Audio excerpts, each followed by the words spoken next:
Hello and welcome to Right from the Kickoff, and we have a very special episode because it's our European Championships preview. Oh, I'm really excited now, Joe. How are you feeling, mate?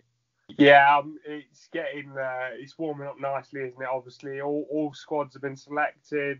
Obviously, it's now the game week at the start of the tournament. You know, it's kind of the eve of the tournament kind of feel to it, and yeah, very excited. Really looking forward to it. I always love the first game, whoever it is. Always sit and watch it. So yeah, looking forward to it. Let's get on and talk about the teams because, of course, there's 24 teams in this tournament. And a lot of skillful, lot of talented players going to be involved in the European Championships for sure.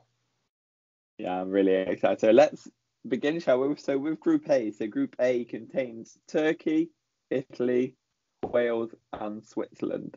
Now, this is a very interesting group because although Turkey are ranked 29th, they have some really, really good players. They have Yilmaz, who was instrumental in Lyon's League One win in France, and he scored 18 goals. And I know he's 36, but he can be instrumental for him, can he? And I can see Turkey getting through the groups. What do you think, Joe? I do as well, because what you got to remember is just for kind of the listeners is obviously that there's a fair few groups. I think 4 out of the 6 group, the third place team qualify. So it's just all about that, really. I can see them getting through, and of course they've got our Turkish delight at the back with Sionchu as well, who I know is a very, very strong and able defender. And they've also got Yosselu, who plays for West Brom. Obviously, they're not the best season, but he's a good CDM as well. So they've got some very handy players that we'll know in and around the Premier League. But like you say, around the around kind of the European leagues as well, I think Turkey have got a very good chance of qualifying. Yeah, and they've been doing really well recently as well. So they've won 3 of the last 5 games, beating Moldova, Azerbaijan, and Norway. Now, I know these teams aren't necessarily the best, so to speak, but they've still been banging in the goals, and I think it can be a threat. But this brings us to Italy now, can't it? Because they're ranked 7th, and for me, I think they're one of the favourites for the competition. I think they've got a very underrated team with a lot of young up-and-coming players coming through, as well as the old staples of Italian football. What do you make of Italy, Joe? Yeah, I think they're always a very strong side, aren't they? Like you say, they've got some very, very good youngsters in and around the team. I think, yeah, they are one of the favourites for the tournament, but I think they're the favourites for the group, and I'd be very surprised if they didn't qualify in first of this group. You know, I think they're a very, very strong outfit, and I think, like we're talking about the old guard of kind of Italian football, we know in kind of recent tournaments, you know, you probably go back 3 or 4, but they haven't always qualified for major tournaments.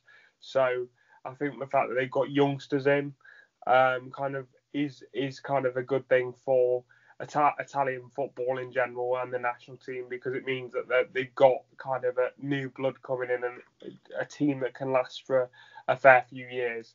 Do you know what I mean? And I think that's what they've needed. Yeah, 100%. And I think they'll do well in this competition. I know we've said similar things. We both think we'll get to at least the quarterfinal. And I think stretching it, depending on who they get in the knockout rounds, I think they could even push on from there. Don't you think, Joe? Yeah, I think a lot of this tournament is going to come down to who gets who in the group, you know, in the knockout stages. We're pretty confident we have a good idea of who's going to qualify from which group, but it's where they qualify, because in some instances, like we'll go on to later, qualifying first isn't always the best thing. Yeah, 100%. Now, speaking of qualifying third place, it could be down to Wales and Switzerland, because those are the 2 remaining teams in Group A. And we're actually torn on this. You think that Wales aren't going to make it out of the group? I think they're going to get to the round of 16. So who do you think? They're both fairly equal teams in measure, would they say? Obviously, Wales have got Bale and Ramsey, and Switzerland have got Xhaka and Shaqiri, which I don't know. they've got the best balanced squad, I'd say, Switzerland. Wouldn't you agree? They have, yeah. But I think in this group in particular, so we've got Italy, we've got Turkey, we've got Wales, and we've got Switzerland. I think realistically, aside from Italy, who I think are going to qualify first because they've just got the stronger team overall.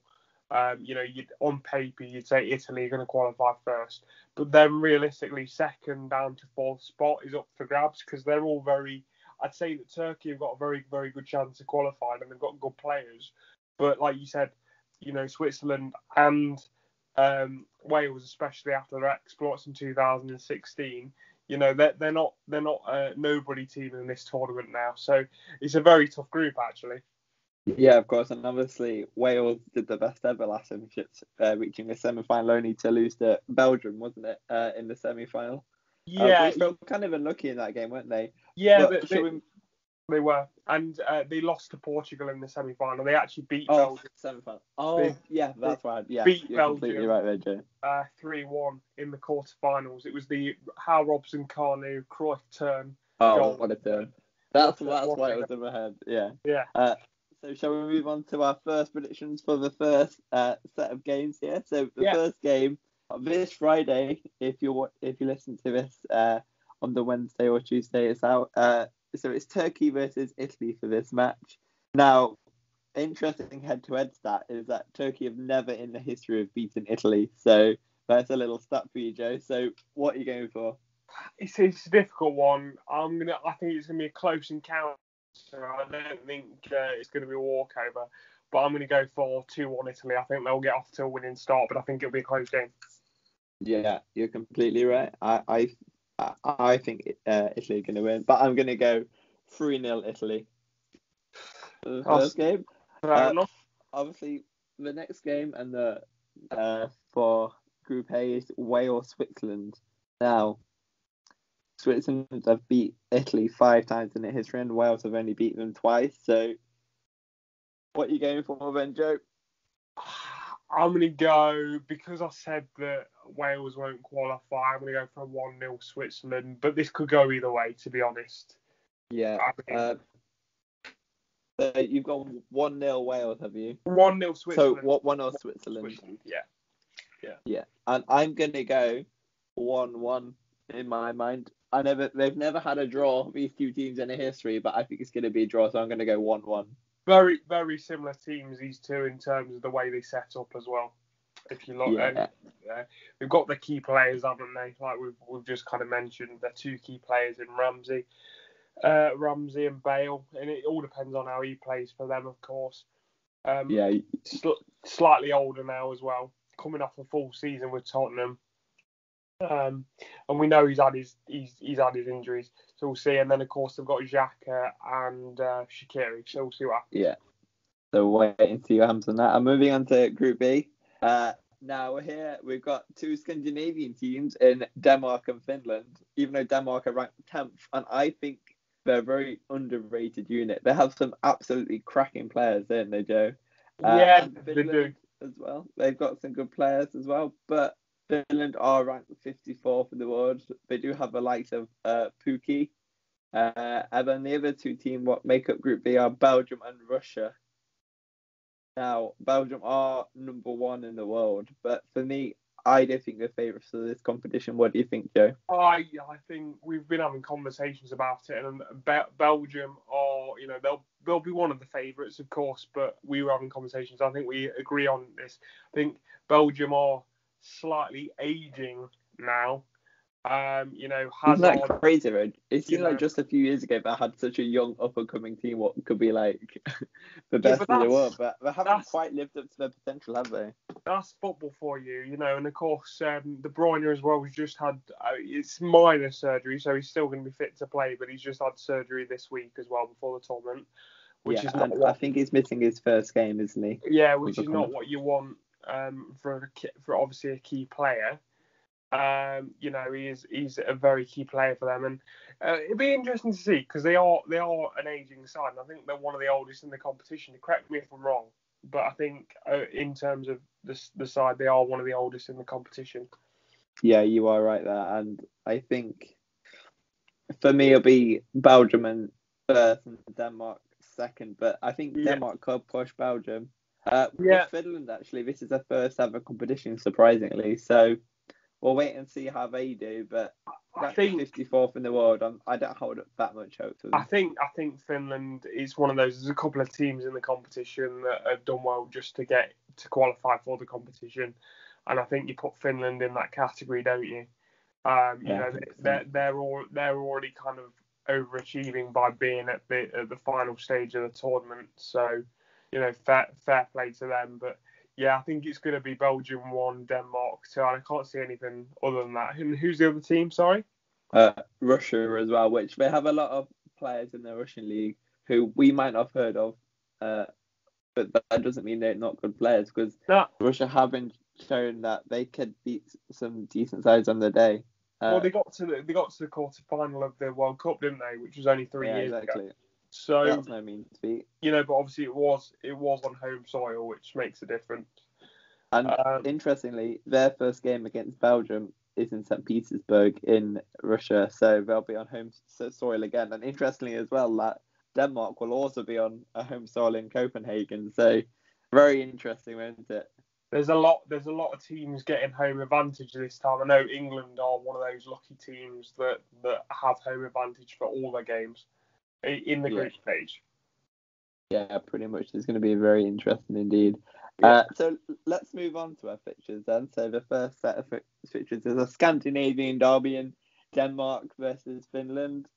Now, they've actually played each other times in their recent history, as you can imagine. Denmark have won 36 times and Finland have only won 13 times, but I can only see this going one way, surely. Finland have lost the last they haven't won the last 5 games in a row, and Denmark have recently drawn to Germany, beaten Bosnia, beat Austria 4-0, but beat Moldova 8-0, and beat Israel 2-0. So I can only see this going one way for me. How about you, Joe? Yeah, same. I'm going to go, just for my prediction, I'm going to go 3-0 Denmark, I think. 3-0.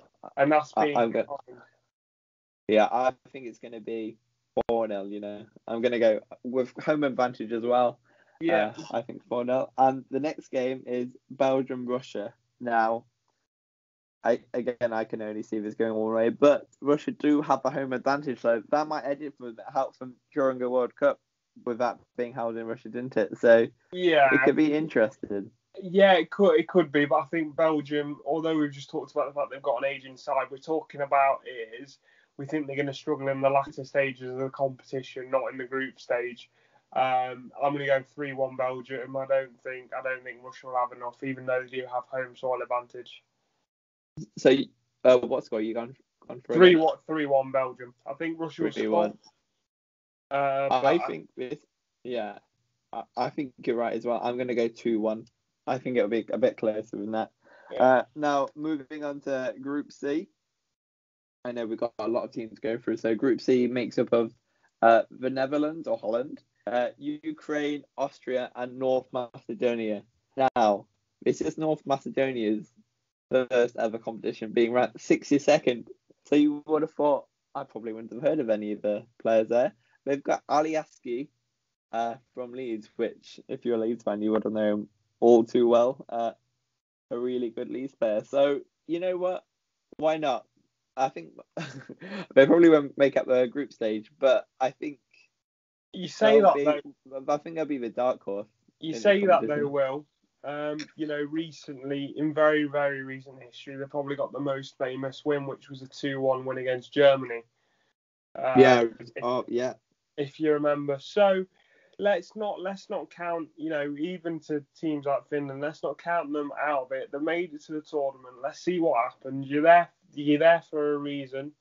You know, they've got players that can hurt you on their day, if they're given the opportunity. So who knows? And you know, we'll wait and see. I personally don't think they'll make it out of the group stage, of course, but because all the statistics are kind of suggesting that. But you know, they're there, aren't they? So, yeah, they are there on merit as well. To be fair, with Holland, Netherlands, I think Van Dijk's going to be a big miss to them, and I think they're not going to look the same team without. But I've been wrong before, and I'd probably be wrong again. So we'll see what happens with the Netherlands. But what do you think of them, Joe? Yeah, they've had a couple of injury worries. Obviously, it was always going to be very touch and go right from when Van Dijk got his injury, whether he was going to make it this on. Obviously, he ruled himself out because his recovery's going well, but not that well, unfortunately. And they've just had this morning Donny van der Beek ruled out as well through injury. So they've got a few key players out through injury. I'm not sure how I feel about Holland. They've been very hit and miss since the 2010 appearance in the World Cup final, haven't they? They've not really recovered from that loss against Spain. They've not featured in a lot of the tournaments since then, have they? So this will be their first major tournament, I think, in the last 2 or 3 tournaments. So, and we're talking, I think they missed 2 World Cups. I know they've missed their last European Championships as well. So it's not been great for them, but they're back. Whether they want to be going into it with key players missing, I'm not sure, but they'll give it the best, and I can see them getting past the group stage, but I don't hold out much hope for them winning the thing for sure. Yeah, I think you're probably right there. So let's move on to our predictions. So the first game for Group C is on the Sunday, the 13th. Is Austria versus North Macedonia. Now, we haven't really touched upon much on Austria, but when England played them the other day, they looked quite a decent outfit, didn't they, to be fair? What do you think of this game, Joe? They did. The only thing I would say is they were picking up space. They were obviously quite a possession-based team because they had more possession than I thought they would have against England. And England kind of sat back against them. Let's not make any bones about it. The last 2, we'll go into it when we talk about England, but their last 2 performances haven't been great, have they, leading on to the tournament?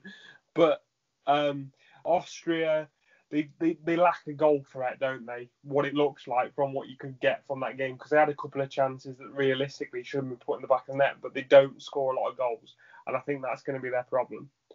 They have decent build-up play, and they can hurt teams. They play into the channels a little bit. They've got some good footballers in terms of pass and possession, but finishing is something that they haven't got in their locker, which is obviously something you need if you're playing international football. Yeah, 100%. So Austria, North Macedonia, and what are you going for? I'd say on this, it's a difficult one, but I'm going to go Austria 1-0 for this because I fancy them. Yeah, and I'm gonna have to. You know what? I'm gonna go 2-2. I think we need some shocks in this European Championship. Not all games are gonna go the way we expect. This is why we love the Euros and the World Cup and these competitions. So yeah, I'm gonna go 2-2. So it's Holland versus Ukraine. Now, what are you going for? What do you think, Joe? On paper, you'd say Holland, but they are missing a few key players. And I know, Ukraine have actually been playing very well. I think they've just beaten Cyprus 4-0 recently in their last game, building up towards the tournament. Obviously, they're managed by Shevchenko. I still think Holland will edge it, but I think it will be an edge. I think it'll be 2-1 Holland, but Holland aren't particularly strong, and I think Ukraine have got a better side than we're used to seeing as well. Yeah, because Ukraine have Zinchenko, Yarmolenko, all good players, aren't they? Yeah, exactly. So we'll wait and see what happens. I think Holland are going to win as well, but I'm going to go 2-1 as well. Yeah. I can't see it being anything else. So moving on to Group D, which I think, thinking about it, is actually quite a tough group for England.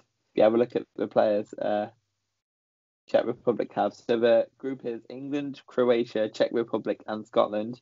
One thing I want to say about Czech Republic before everyone writes them off, they do have Souček, who was one of the performers of the season, and Kufal as well. Kufal. They have some really, really good players, and some which West Ham are faced now because they've been scouted now. The cat's at the bag, so I don't think Czech Republic is going to be a walkover. What do you think of that, Joe? No, I don't. I don't think there's any game really for England that is a walkover. You look at Scotland. It's going to be a rivalry. Obviously, it's pretty much as a local derby as you can get in international football. But Scotland never lie down for England, that's for sure. And actually, they've got some very very decent players. Of course, Che Adams is now one of their up front men, so he's a good striker for Southampton. You've got John McGinn, who's a very very good midfielder for Aston Villa. You've I'll got say Robertson as well. I was literally just about to say, and then of course you've got their best player, arguably their best player, Robson, who's been absolutely formidable for Liverpool. So they've got some good players. This isn't Scotland of the past. They've got some very very capable players who are going to want to beat England. And I've got to be honest, when it comes to England and Scotland, you always sense that Scotland want to win it more. You always get that sense. Yeah, and obviously it's probably be played at Wembley that game as well. Well, England do play Scotland, so it's going to be very, very interesting. Yeah, Wembley Stadium on the 18th, so yeah. we'll wait and see what happens with that. It's gonna be difficult for England to kind of win all the games, but if you're going to ask me now, do you think they're going to qualify? I think they'll qualify no problem. But with the games that we've had leading up to tournament, obviously Romania and Austria, I wasn't blown away. I know that there was a lot of key players missing because of the whole Champions League thing, but I'm still not as confident as I'd like to be at this point. What about you, Will?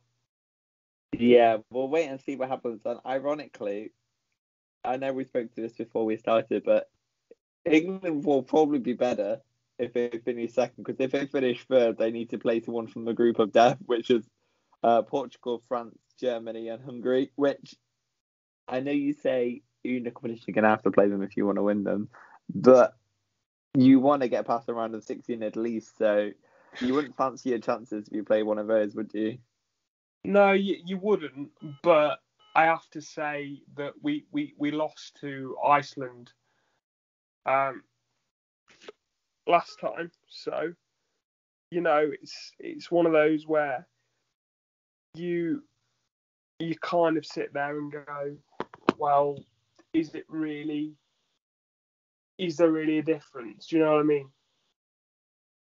Yeah, like if you get knocked out, you'd rather get knocked out by a better team. Basically, what you're saying, Yeah. is it? So than to somebody like Iceland. Of course, we know how embarrassing that was in 2016. So that still haunts still haunts my dreams. Literally. So let's move on to our predictions, shall we? So England versus Croatia, which obviously is who England got knocked out against in the semi-final of the World Cup 3 years ago. So what score are you going for here, then, Jay? I'm going to go for what's my heart telling me, which is an England win, but what I think is going to happen, I'm going to go for 1-1. I think it's going to be a draw. 1-1. It's coming home. I'm going to go 2-0 England. Fair enough. You have to be patriotic and all this. Yeah, you have to be positive. And the next game is Hampden Park in Glasgow, so obviously Scotland will have the home advantage.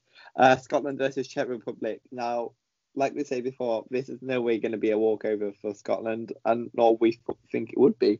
So what do you think, Joe? It's difficult. I'm gonna go 2-0 Scotland. I think they'll beat them. I think they'll beat Czech Republic. Yeah, 2-0 Scotland. You say that, but when you predicted it, you thought Scotland were not going to get it out of the group stage. No, so if they win, I've changed my mind. I think Scotland. You've talked yourself into it, haven't you? Yeah, I think Scotland. Because the thing is, you look at their squad, and I had a cheeky look at their squad before today's podcast, and it's not a bad squad at all. You can see why they've qualified for this tournament for sure. 100%.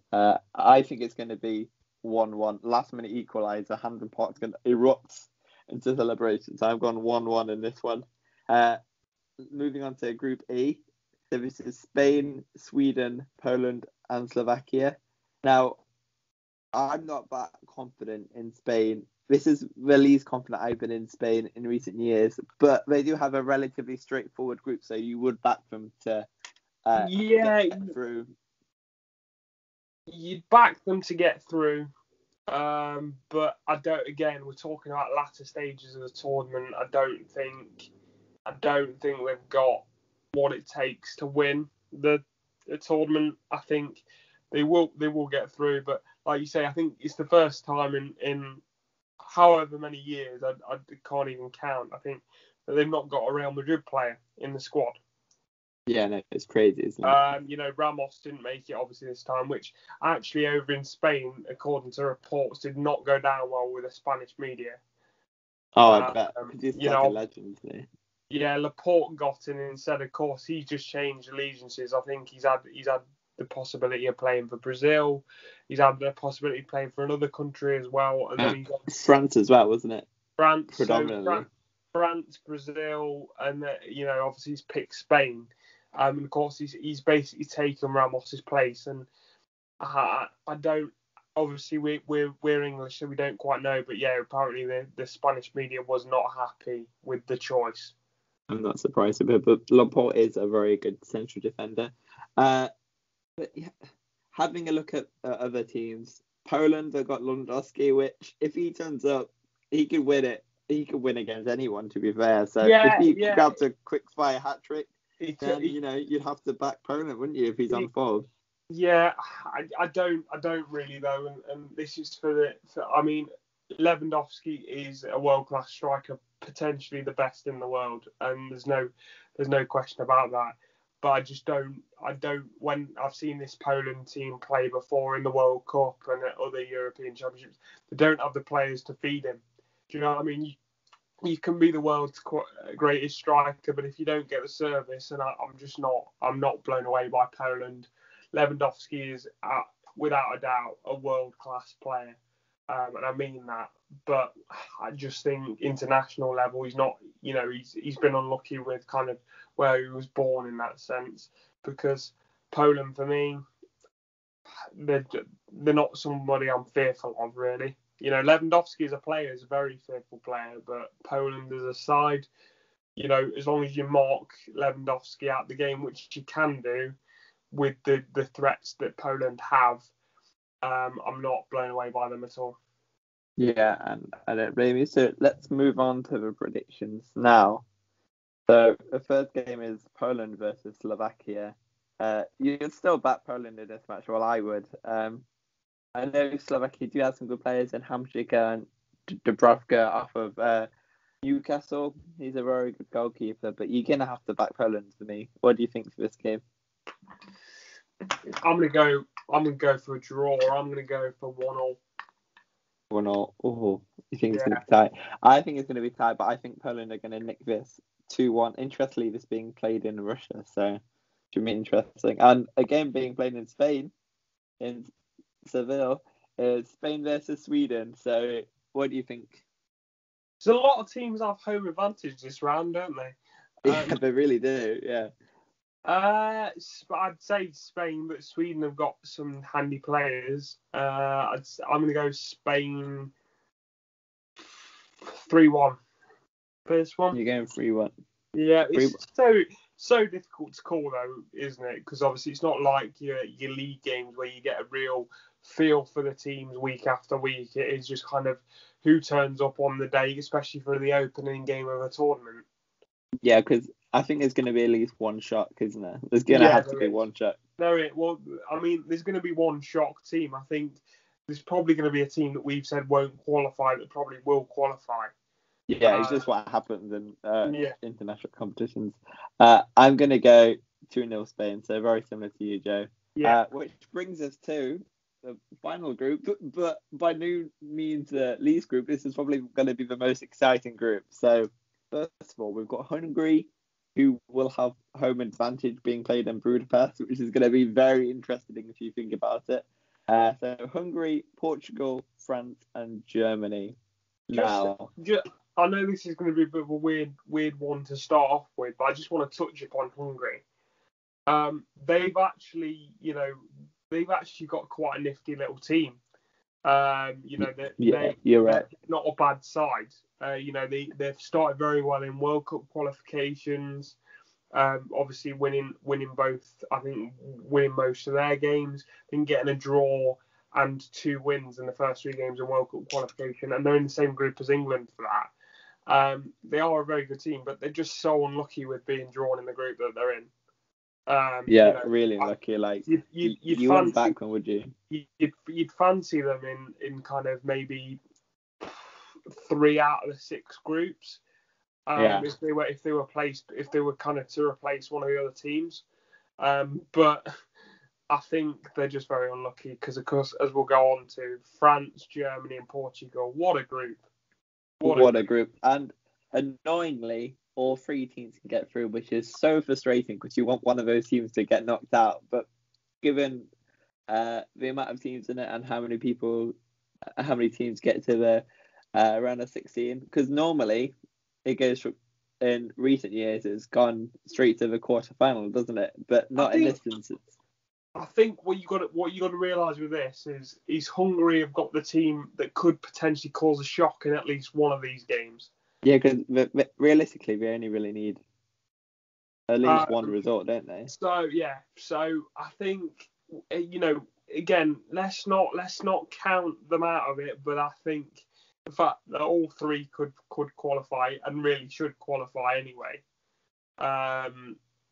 is a kind of real. It just depends how the team who performs the worst out of the 3 performs, really. Do you know what I mean? Literally. So it depends if they get draws, if they lose both games and then beat Hungary, what goal difference they get, all that sort of stuff. So we're talking about a lot of permutations, but you'd expect all 3 of those teams to get through. Yeah, you would, to be fair. But it just depends on the results, like Portugal might have a stinker one game, for example. You just don't know what's going to happen. But it's going to be interesting, whatever the case. So let's move on to our predictions for this one, shall we? So this is going to be interesting. This is going to be the tightest one of what we think is going to happen. So the first game, which won't be as tight, I don't think, is Hungary-Portugal. But before you give your prediction, Joe, the game is being played in Budapest, which is in Hungary. So off you go. Portugal have a very, very good side, don't they? You look at Bruno Fernandes, Ronaldo. You've got obviously the young striker whose name's eluding me at the moment. Felix. Yeah, that's it, Felix. Thank you.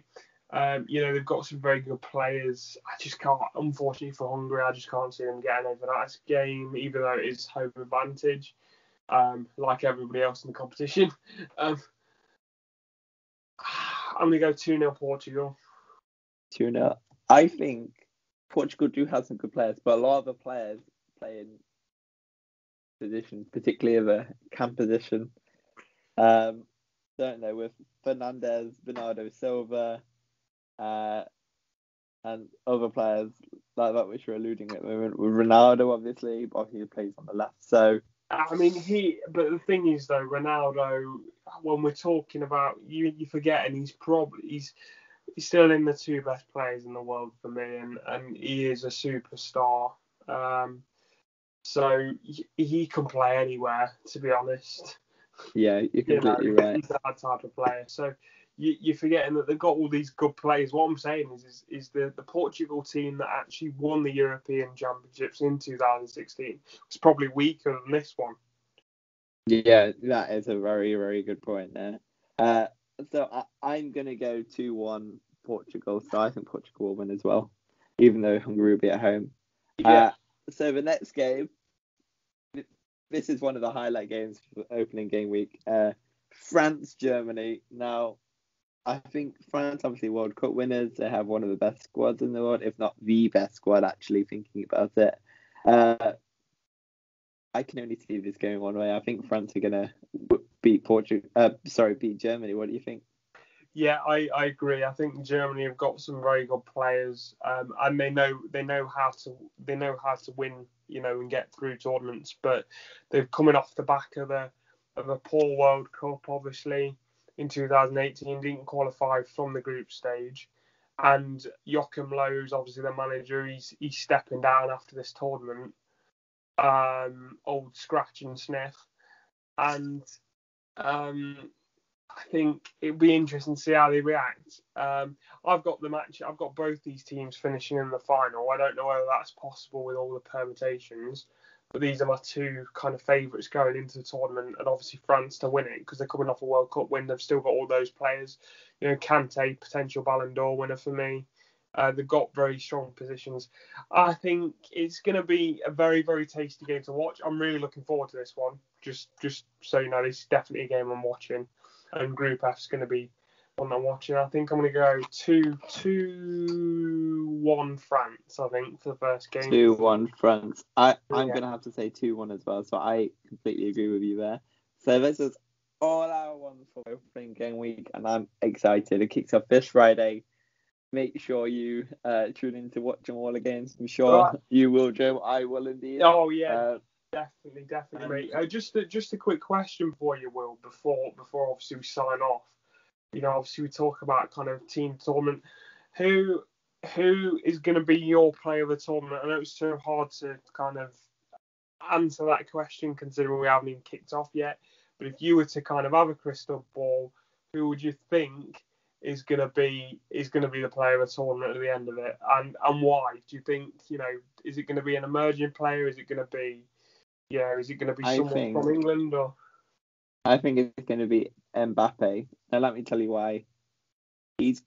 I know he's already been touted as one of the best young players and the best player in the world, but he's never really had an amazing tournament, and I think this is going to be his amazing tournament. I think he's going to finish top goal scorer, and I think he's going to have the stormer. What do you think, Joe? Yeah, and he's going to take the candle off Cristiano Ronaldo, who's the best European player. Yeah. He's kind of the first one that's sprung to mind. But considering that you were saying it's coming home and all that, I'm gonna go for someone completely left field. Well, not completely left field to everyone in England. You got to live in hope, and I think Phil Foden's gonna have an amazing tournament. I knew you were gonna say that. I think he's gonna have an amazing. I agree. It's just whether he starts over Grealish, because hopefully they'll both start for me. Yeah, I think Grealish and Foden are the ones to start. I mean, Grealish has been our best player over the last two friendlies. I know obviously there's been a few players not playing, but I think it's Kane, Grealish, and Foden for me up top, and then Mount sitting in behind, and then of course you've got your two holders. So we'll see what happens. It's coming home, Joe. Looking forward to it. It's coming home. Phil Foden, my player of the tournament. It's gonna happen. You heard it yourself. And on that note, make sure you like us on Instagram, on Facebook. Make sure you like this video and the podcast rather. Make sure you subscribe because we're trying to get some more subscribers in. And make sure you share with your friends. And let us know what you think is going to happen in this tournament because we can't wait to get started. As always, we'll be joined by the one and only Peter Crouch next week. Are you looking forward to that, Joe? Yeah, no, I am looking forward to that. I think he's got some commitments to the BBC, but luckily he loves us so much. He's got time for us, hasn't he? He's got time for us. So. The big Peter. Can't wait for it. Right, on that note, all right, see you next time. Guys.